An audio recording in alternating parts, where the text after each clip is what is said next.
Ok. Bonjour à tous, bonjour à toutes. Bon, aujourd'hui, on va faire quelques petits exercices sur les suites arithmétiques et sur les suites géométriques. Alors, en fait, dans cette vidéo, on va en faire qu'un. Et dans cet exercice, en fait, on va faire une petite mise au point, tout simplement. Donc, sur quelque chose que on n'a pas encore vu, mais qu'on peut déduire avec les vidéos de théorie qu'on a déjà faites. Mais bon, je vais quand même l'exprimer explicitement pour que vous puissiez bien comprendre. Alors, on va tout simplement définir une suite WN. Et donc, sur cette suite, je vous dis que c'est une SG. Donc, c'est une suite géométrique. Voilà. Ensuite, je vous donne le troisième terme de cette suite. Je vais vous dire que W3, c'est, allez, 18. Et que W7, par exemple, ce sera, on va dire, allez, non, on va prendre W3. Ça ne se passe pas, ça. W3 qui est égal à 3 et W7 qui est égal à 48. Voilà, je vais plutôt prendre comme ça, c'est un peu plus simple. Ok, alors W3 est égal à 3 et W7 est égal à 48. Et moi, ce que je voudrais bien trouver ici dans ma question, ce serait quelle est la raison de cette suite géométrique. Alors, comment, à l'aide du troisième terme et du septième terme, on va pouvoir trouver la raison. Alors, je vais écrire une formule et on va essayer de comprendre tout ceci ensemble. Alors, Wn, c'est W1 fois donc Q exposant n-1, donc ça c'est mon terme général, mais c'est aussi K fois et donc Q exposant K-1. Non, n-K, qu'est-ce que je raconte? Alors, Wn c'est W1 fois Qn-1 et donc c'est Wk fois Q exposant n-K. Alors pourquoi tout ceci? Pourquoi Wk fois n-K? Alors on va essayer de le prouver en remplaçant tout simplement Wk. Alors Wk, logiquement, par cette formule-ci de récurrence, donc on ne s'occupe pas de ça par cette formule-ci, Wk, je sais que c'est W1 fois et donc Q exposant K-1. Hein, j'ai bien, par cette formule de récurrence, Wk qui est égal à tout ceci. Donc ça, je dois le remultiplier par Q exposant n-K. Ok, alors ça nous donne quoi? Ça nous donne bien W1 fois, et donc Q exposant. Alors, ici c'est puissance, hein, donc j'ai fait des vidéos sur les puissances, si tu n'es pas très à l'aise avec. Quand on a un produit de même base, on doit additionner les puissances. Alors je vais avoir Q-1 plus N-Q. Ok? Donc je récapitule. Moi, je vous donne la formule, je dis que Wn, la formule c'est quoi? C'est Wk fois Q exposant n-K. Donc j'ai envie de prouver ceci. Wk, je sais par cette formule de récurrence-ci, que c'est par mon terme général, pardon, je sais que c'est W1 fois Q exposant et donc K-1. C'est bien ce que j'ai ici. Donc tout ça, je multiplie par Q exposant n-K. Eh bien, même base, j'additionne les exposants, et donc Q et moins Q, excusez-moi, K et moins K se simplifient. Et donc moins 1 plus n, je vais les switcher, et je vais avoir n-1. Et donc n-1, qu'est-ce que c'est? Ben, c'est bien ce qu'on a ici. Donc on a bien Wn qui est égal à W1 fois Q n-1. Je pars de celle de droite pour arriver à celle de gauche.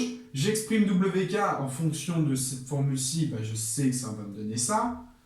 Et ben, même base, j'additionne les exposants, j'ai n-1. Et donc j'ai bien que Wn, dans tous les cas, notre formule de récurrence est W1 fois donc, K exposant n, moins 1. Donc ça c'est notre formule, notre terme général, excusez-moi encore. Ce sera égal à Wk fois Q exposant n-K. Ok, alors pourquoi ça va nous être utile ici? Eh bien, tout simplement, on va voir ce qui va se passer. Alors, j'ai le troisième terme et j'ai le septième terme. Ben, je sais que Wn,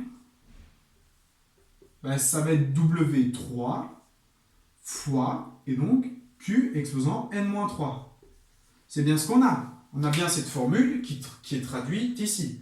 J'ai bien Wn qui est égal à Wk fois Q exposant N-K. Et donc, si je remplace K par 3, j'ai W3 fois, et donc K, Q, c'est un Q, pardon, exposant N-3. Alors, tout ceci, c'est aussi égal.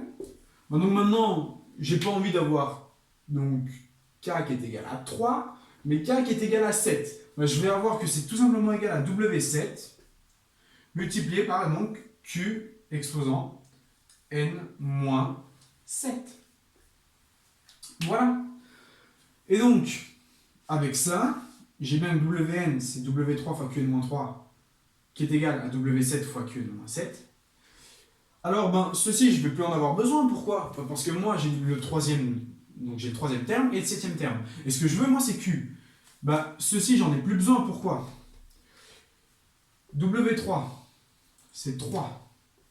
Donc, j'ai 3 fois Qn-3, qui est égal, et donc à W7, 48 fois Qn-7.